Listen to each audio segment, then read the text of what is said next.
Hi everyone. This is my first story on our nosleep. After lurking around here for a while, I decided to write a story of my own. Crazy things have happened to me throughout my lifetime. If I make any mistakes, English is not my native language, sorry about that. Ever since I was a child, I've always been more sensitive to paranormal stuff.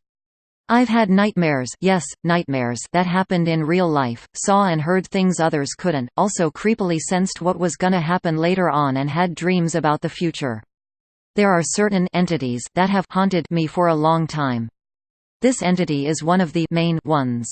Like one of the main characters in a book or a movie, you could say. I had been seeing this entity during my sleep paralysis episodes, in my nightmares, but never in real life, until that day. My mom went on a business trip and left me and my two younger siblings 7 and 5 with me. I was around 15 at that time, yeah WTF mom.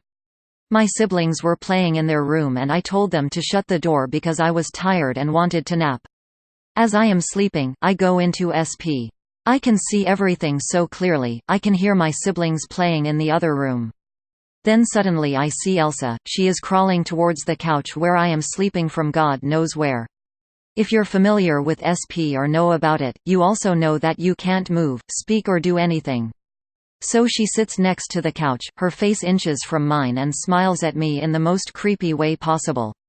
She is also touching my hair and giggling at me, kind of in a way a mother does when putting her child to sleep. Mind you, this was not a pretty sight. Seeing her tangled up, black hair and sharp disgusting teeth did not comfort me at all.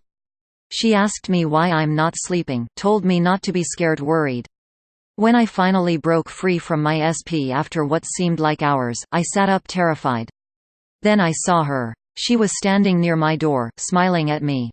She had what looked like a black robe on, long black hair and pale, grayish skin. This lasted for a couple seconds until she faded away. I was in such a big shock that I was speechless, couldn't move and I couldn't even breathe properly. I yelled at my siblings to come here ASAP because I could barely breathe. That was the only time I saw an entity in real life. I try to forget it, but it's burned into my memory. I can forget other things, but not this. I've been terrified for years from this, and finally found the courage to share it. It's been 3 years since then and it feels like it's happened yesterday. I didn't make up her name myself, she told me that herself. But since this post is getting too long I will stop here. Other stories are for another time. Thank you for reading. This content was provided by Angelo